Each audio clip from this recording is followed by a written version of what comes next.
University of Wisconsin Badger, Jonathan Taylor joining us here on USA Today Sports. I'm Ralphie Aversa. All right, you're from Jersey, Salem to be exact, South Jersey. Eagles fan growing up. Who was your team growing up?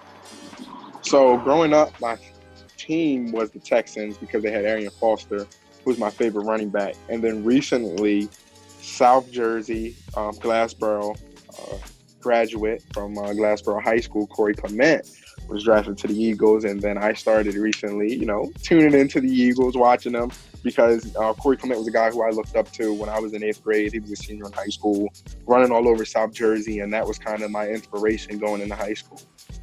Certainly, with these playbooks, and I think this dates back to actually a number of years ago when the run pass option started becoming more prevalent in the NFL. You started kind of hearing these things, maybe the running back isn't as important. Maybe you don't need to spend a high draft pick on a running back. Maybe you don't need to pay a running back. And then you look at Zeke getting paid. You looked at what Henry did with the Titans last year in the playoffs. You look at now McCaffrey getting paid as well. For you, how do you feel as a running back about that position going into the league here? Yeah, I think the position has evolved. I know a lot of people use the word, devalue, but I think the position has evolved. You look at, the Christian McCaffreys, you look at the Saquon Barkleys, you look at the Ezekiel Elliott. A lot of those guys, all of them, have made plays through the air, whether it be screen, in the slot, out wide. So the position is definitely evolving from just, receiving the ball behind the line of scrimmage. So I think that's the biggest thing people need to understand is that the position is evolving as far as what you're asked to do. And that's the only thing is guys need to make sure that they're, an all-around back and able to make plays behind the line of scrimmage or through the air. You certainly, you could do it all, but you were known, I think, more than anything else as a big time runner, as a Badger. The numbers you put up were astronomical. Help me try to understand something here though, because these numbers were record setting these 3 consecutive years, yet they seem to be somewhat underpublicized, or I don't want to use the word underappreciated because you would know if they're appreciated more than I would. But is there something to that? Was there an expectation that because you were a Badger and because they have this great pedigree of O-lines and running backs that it was almost expected? Was that it, or is there something else that I'm missing here?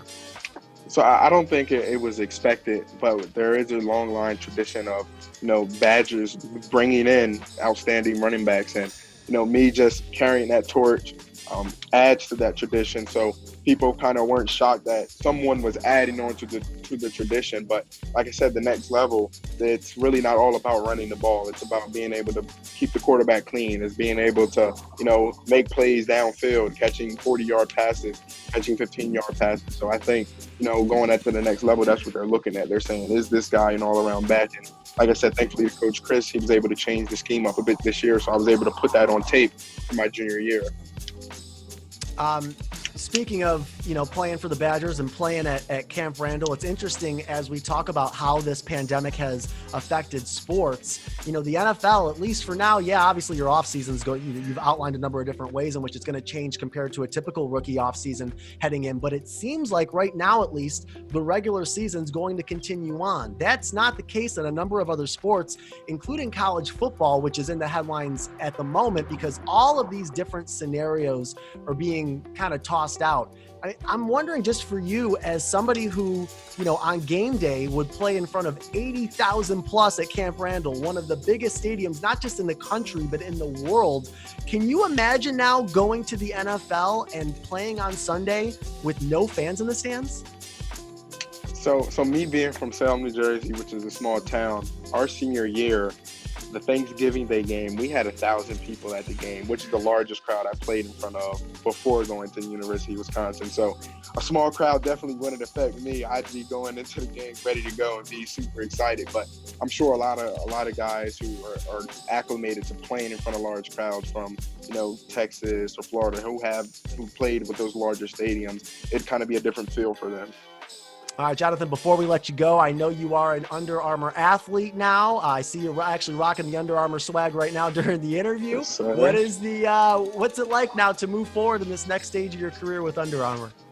Oh, it's awesome. I've worn Under Armour my entire career. In high school, I had the Cam Newtons, all white with the strap at the top. So I've always been an Under Armour guy. I always loved their cleats. I always felt safe, but also felt like they were stylish and that I could play at a high level. So now to be a part of the UA family, it made it's a dream come true, and I can't wait. I'm excited to see what's to come, and I'm going to give it my all.